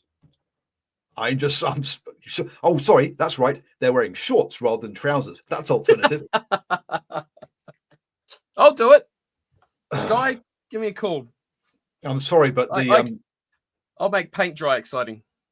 Sorry, but alternative. They're just not alternative to me. They're just they're a bunch of guys who think they're funny, but they're not alternative. Anyway, if I'm on a rant, let's continue. TVNZ Plus, okay. Now this is this. I must admit, I have not logged on to the New Zealand Rugby. Actually, TVNZ Plus. That's not even the New Zealand Rugby one. Oh, this is brilliant. Okay, so TVNZ Plus have gone and done a behind the scenes thing for the Chiefs. So, any guesses as to what they've named it? The show? I wouldn't have a clue. Tanifar Unleashed for the Chiefs. Not Northland. No, this is a behind-the-scenes piece for the Chiefs, who are not in any way associated with Northland at all. But because you know what, the Chiefs, that's the most Maori of all of the Super Rugby franchises. They have like Maori. They got the archway at the ground, and they actually put Maori designs on their jerseys. So therefore, we'll call them the Tanifar because hey, I'm sorry, but no, you've got your name totally wrong. As I censor myself there, the club's blueprint for success this season has been rooted in their profound and unrivaled connection to Maori culture, and provided a source of strength for every player on board, both on and off the field. At every bend, a chief.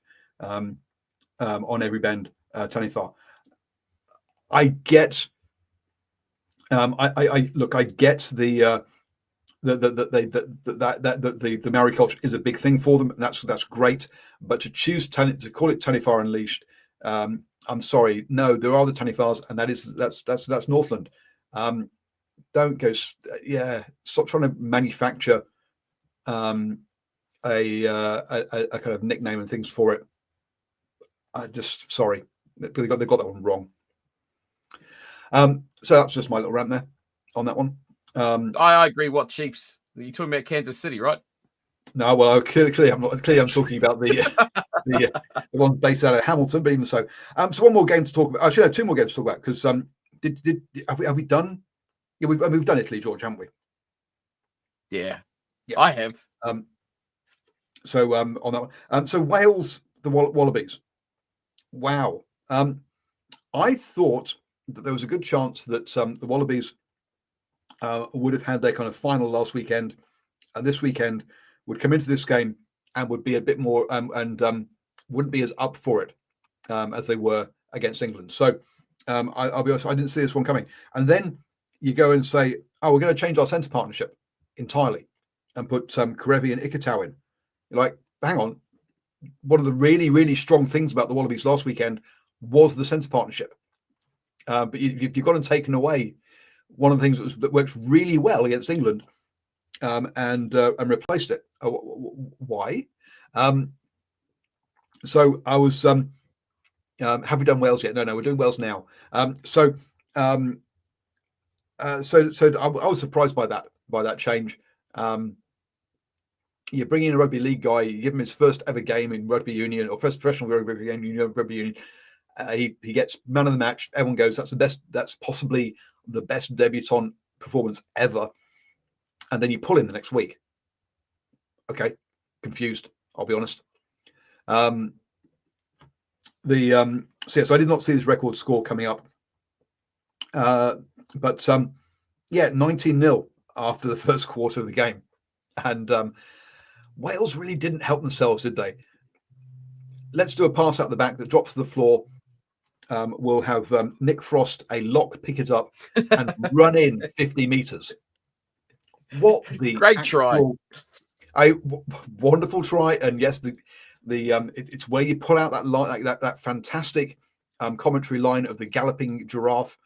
But there is no way on this earth that locks should be running in tries from 50 meters, even when you've dropped the ball and you're on attack.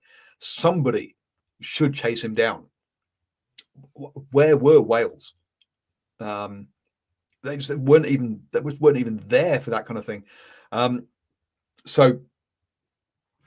Look, they did come back into it, and it was only 13-19 at half time, which actually looked like it being competitive. But to go 19-0, geez, this was a disaster from the start. That try that Frost scored was almost, you watch it in disbelief. You see him pick him up and go for a gallop, and you're like, oh, yeah, okay, he'll get 10 meters. Is there anyone around him? He's still going. How is he still going? Where is everyone else? Where have they all gone? What is going on? That was the funniest try I've ever seen. Great, I mean, incredible try, but yeah, question marks massively have to be asked. So, the Wallabies got off to a good start. Look, they made it pretty clear in the build-up.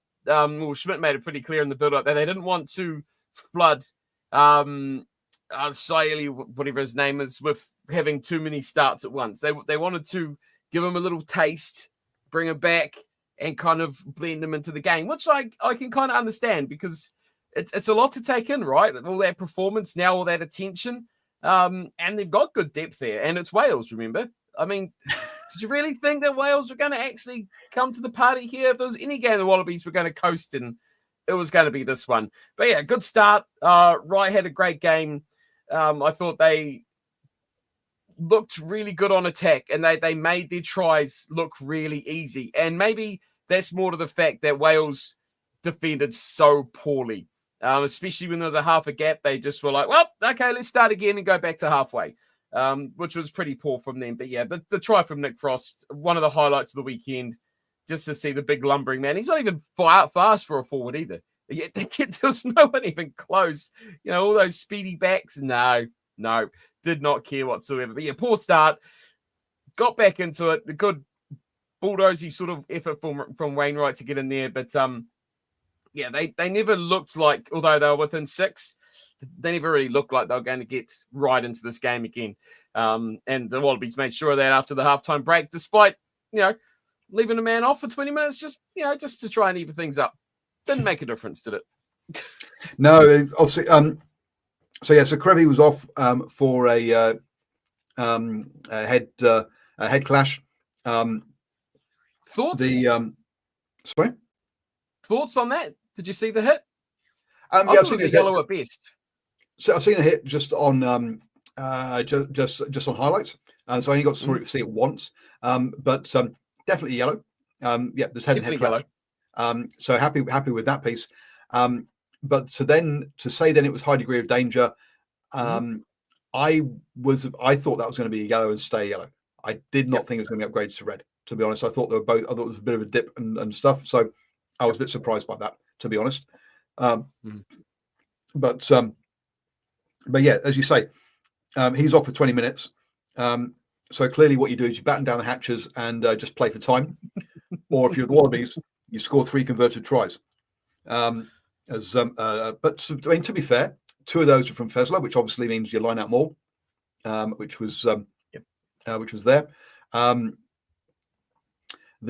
not right. Yeah, the Crevy's problem was he went in hard and fast, so he couldn't adjust when a dip happened.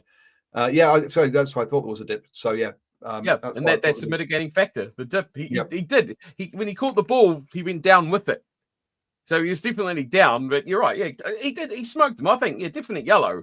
But there was a definite dip. He was definitely lower because if he didn't dip, that would have been a really good tackle right in the chest. Would have smoked him. I agree. Thought it was harsh. Definite yellow. Definitely not a red for me at all. But hey, like it made a difference. Tom Wright was apparently made of soap. I mean, he just there were times when actually I should probably see defenders beaten because they didn't want to tackle him, did they? The word time some of the tackling was Tom Wright missed made 5 people miss their tackles in this one. Also, you roll the dice when Crevy did that. Yeah, it was a roll of the dice. I agree. Tom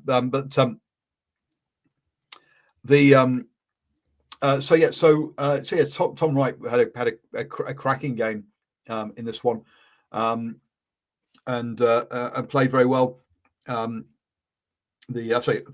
highlights, Tate McDermott continues to prove that he is a wonderful off the bench 9, but don't you dare think about starting him when players are actually fit and not tired and when there aren't gaps. So he is one of those ultimate bench players from that point of view. So Tom Wright, man of the match, got himself a couple of tries. Was it 2 or 3 in this one? I can't remember now. As well, he kind of he finished 1, things 2, off. 3. Yeah, he did get 3. He clearly does not give a shit about Lolaseo's stats, because that last one he just decided to run out wide and just touch and dive down out wide. And you're like, mate, you could have run way closer to the sticks from that one. But no, you just dived down out wide and just went, Lolaseo, let's make this kick as hard as I can for you. The game was won. It didn't matter. But Lolaseo's like, mate, here I am chasing to become the top scoring Wallaby of all time. And you've gone and my stats. A long way to go. Just 1 or 2 points left. Dear me. No, but Tom Wright, every chance he got, he was in so much space. They really didn't get the width on their defence right at all, Wales. And he was always the man over. But of course, he's elusive. He's quick. He steps well. He changes directions quickly as well. So he is a dangerous, elusive player, but he got way too much space. I mean, just watch a couple of Brumbies games and you know that you just can't give him space. You got to shut him down. You got to corner him. You got to force him to dance the sideline or find room through the middle of the park. You can't just leave him open to scamper down the sideline. It doesn't matter if he's got 4 or 14. They all scamper down the sideline in this game. But yeah, poor from Wales. The defence was just lackluster at best, which was a real shame. Because I don't know. You kind of hope Wales can do something, right? I kind of hope that they might have a bit of a showing here, but it just wasn't to be. Not at all. Especially when Gareth Anscombe's running the show. Come on. So yes, this isn't the largest. So yeah, Australia have scored 63 points against Wales before, but that was at home. This is the highest score away from home with 52 points. So yes. It's only been 14 months since Wales beat Australia at the World Cup. It's amazing to see how the trajectories of the two teams has just gone. Yeah. And that look, I mean, Australia came into this one with a on a Grand Slam tour, and off the back of their rugby championship, I was thinking, oh my God, this is going to be a disaster. Why and then to let's suppose upset England. I was listening to a podcast, Elite Rugby Banter, which is a South Africa one. They said, look, Australia beating England was a bigger upset than Fiji beating Wales. And they said, actually, potentially even New Zealand beating Ireland was a bigger upset than Fiji beating Wales. Fiji were actually ranked above Wales in the rankings, whereas New Zealand weren't. And it was like, okay, when you look at it like that, I guess. But that was Fiji's first ever win in Wales. And only their second win over Wales ever. But to put it in that sort of context, you're like, okay, yeah, I guess, yeah, Australia beating England was a bigger. Everyone had England down as a big favourites. So yes, to then have got this a record away win against, or at least record points scored anyway. It's not the largest winning margin away from home. That was 35 points back in 1991. So it is amazing that where these two teams have gone since that. Australia obviously beating them 2 times at home in the mid-year tests as well. What teams do you think are on par with Wales at the moment? Tonga and Samoa. Really? Tonga are having a shocker this one. And Tonga have just lost to America. Do you think Wales would lose to the USA? Italy. I want to see Wales and Italy. It's Italy won the last time. Georgia. Wales Georgia now would be a fantastic game. Simon just said the same. That sort of lower 10, like what 8 to 15 ranked teams. Japan could be a fun one. Japan definitely. Because neither team defend. Spain, the way they played in the weekend. That would be a mass. If Wales lost to Spain, my God, that would be massive. Portugal. So Wales currently are 11th in the table. Georgia at 12th. Mm-hmm. Samoa 13. Samoa unfortunately can't afford to go on tour this year. World Rugby, what are you doing? But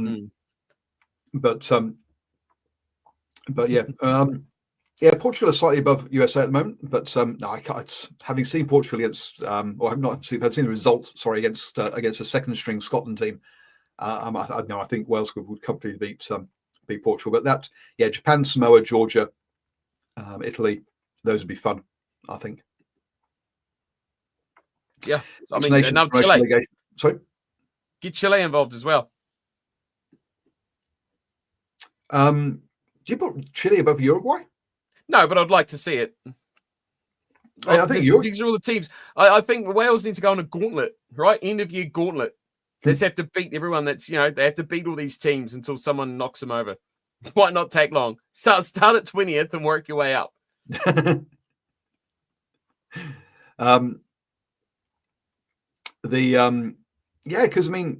Uruguay would be a good one against Wales now as well. I think they're ranked lower than they really are. Romania. I think Wales unfortunately Wales has some memories of losing to Romania previously, but I think when you get down to Romania's, that they should be beating USA, Spain, Romania. If they lost to Spain, boy, that would be extremely embarrassing for Wales on that one. If Georgia were Germany or Spain with the money on offer, it would already be in the 6-7 nations. Maybe. We'll see. The Six Nations just is the biggest money cash cow of the whole of World Rugby after the World Cup and the Lions tours. Next is Six Nations, and Lions tours only happen once every 4 years. So even they, cool. So I think that's all the games, basically. So let's look. So we look forward then. Let's do it. So France, Argentina. I think we both. I'd really like Argentina to do well there. I really would like to see it do well. But to me, this one depends on squads. I'd like to see selections before I give a final answer on this one. But if France are going to take it fully seriously, which I feel like they should win this one. But I want Argentina to do well. I feel like they can do well and make a statement. Yeah, again, yeah, as you say, if France take it seriously, they should win it on this one. Spain, USA, that'll be an interesting one actually. Because USA are performing above what I thought they would do. So actually, I think they should go into that one, win that one. Who's at home? Spain is. Yeah. Yeah. Good game. But, I saw Spain. I don't want to throw Spain out after watching them play Fiji. It's like they played a really good 60 minutes, and it's like if they can do that against Fiji, that's half asleep. But still, it's Fiji. I think they should be good. But I'd back. Yeah, America's having a good little series so far this year. Yeah, so as far as lower tier games go, that looks like a decent one. Ireland versus Fiji. Ireland. Yeah. They were for there. Romania versus Uruguay. Oh, another interesting one there. Now I don't know how that one will go. Romania at home, you'd think they should probably win that one. With that, that'll be good. Wales, South Africa. How many? Wales for sure. Wales by 35. So I mean, Australia South Africa put out. Again, it's just going to come down to who the hell will put out will they put out for this one?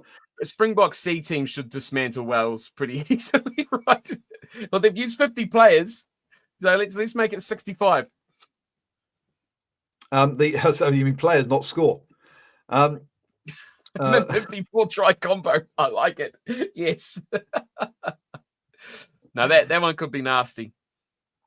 No, if Wales keep South Africa below 50, that's a major victory for them, right? I've got no hope in hell of them winning that game. Let's be honest. Speaking about the Springboks, can I rewind the clock and go back to that Springboks game against England? That try with the double charge downs. By the way, it's Beth, and then the second one from the scorer. I can't remember. What a great! That was an amazing try. I just remembered it when you talked about them. That was a really cool try. Not often you see a double charge down lead to a try in the corner, all by the forwards. Look, English people I knew were screaming offside, but hey, that was a really cool try. That one was my top 5 tries of the weekend. The new segment. What was I going to say? You're saying how often do you see a double charge down lead to a try? How often do you see a double charge down full stop? I can't remember. It was amazing. Freakish in a very bad way. Bad for England. Yeah, and everyone else. I feel sorry for Marcus Smith. He should not have been put in that situation in the first, but to have gathered it and then to get charged out, it was harsh. Scotland A, Chile. That'll be a decent one actually. After Scotland A just beat Portugal, you'd expect them to do the same again against Chile, I think. Yes. Italy, New Zealand at 9:00 on Sunday. New Zealand should win that one comfortably. And this is where actually we get but I expect him to also. This is your game where I've gone blank as your Matt Proctors and stuff. Get some game time as well. Scotland, Australia. Nah, Aussies easy. Easy. Yep. Wow. I think that should be a good one. I would have had Scotland down as favourites for this one coming into the series, but now I think it's going to be a close one. Yes, coming into the series, yes. But what was Scotland's best team's last result? Well, they lost, yeah. South Africa. South Africa. Yeah, they're sitting on a loss for 2 weeks, not being able to have a play and a chance. They should have gone out and grounded and pounded, got some confidence back. Sure, it was Portugal, good chance to rotate, but Get the confidence back. Well, we'll see, maybe. Because remember, they did that already against Fiji first up. And so I don't think they wanted to play the first team 4 games on a bounce. So I understand why they rotated them. It's a World Cup. The Georgia versus Tonga. That's the way Tonga have been going. That's a Georgia win. Easy, big. Yep. A lot of tier 2 people are annoyed that Chile are playing a Scotland B team. Well, hey, look, there's 4 tier 1 teams in Europe, and there's four tier 1 teams from the Southern Hemisphere, and they always get 3 tier 1 games. So there's only so many slots open for tier 2 games to play tier 1 teams, unfortunately. At least, so yeah. But you know what they do, Chile? You know what you want to do, Chile? You're pissed off about it. You go out and you pummel them. You win and you it. Go, yeah. This isn't good enough. We just smoke these losers by 30 points. Give us some real competition. Make a statement. Or even just win the game. Okay, we'll just win the game then. Because let's be honest, how many people? We all talk about the tier 2 teams should be getting more rugby, but do we really want to be watching 59-21 games? No, we want to be watching 30-29 at the end of the day. Yeah. And then finally, England, Japan, and that should be England's victory, which saves Borthwick's job. First victory, Allianz Stadium, maybe. First victory, yeah. England have never won in their national stadium. What a travesty! Oh, go away. Oh dear, what a time to be alive. Me too, Simon. I want Australia to win the Grand Slam as well. Just to absolutely smoke it up the pipe of all the English and Irish and that are going, we don't want to go to Australia for the Lions next year. We're going to beat them by 60 points every game. Oh, but you can't beat them in your own backyard. For the Lions' sake, it would be fantastic. But even to have got 3 out of 4 would still be good. No, 4 out of 4. Go home. But yeah, so dude, that Wallabies camp will be absolutely pumping. Those guys will. This is the most confident a Wallabies team's really been in 4 or 5 years. They're having a great run from completely written off, expected to lose all of these games, beat no one, and now it's like, okay, we've taken everyone by surprise, and they ain't got time to prepare. After coming off the back of record losses to Argentina, getting only 1 win in the Rugby Championship, to now it's great for them. Are the Wallabies getting better, or is the Northern Hemisphere not as strong? Ooh, God, go down this one. Controversy. Should have led with that at the start. Damn it. Well, yes, at least this week there isn't quite the same joke of it's a thin line between winning and losing, and it's called the equator. What are you doing? Hang on for. So it was 2-2 between the North and the South. South Africa won, Australia won, New Zealand and Argentina lost. Yep. Hey, we won last weekend. Whatever. Has the Northern Hemisphere won any of the weekends yet? I don't know if they have. There's only been 2 weekends. Oh, true. The first weekend was just those bogus matches, wasn't it? England. Yep. Well, England lost, so that was 1-0. So too bad. Oh dear. Don't see the Wallabies beating Scotland or Ireland, Christopher. Wow. Bold call. We'll see you next Monday. Right then, let's wrap it up because I've got a sore throat and I've been talking too much. So thank you, everybody. Do join us again next week at 8 p.m. where we'll go through all the international action from the weekend. And you know what? Maybe we'll be previewing who each of these international franchises will be bidding for as part of the auction of players that they have ahead of the new Rugby Premier League, the RPL. We will see. So yeah, see you all next Monday, folks, and stay safe.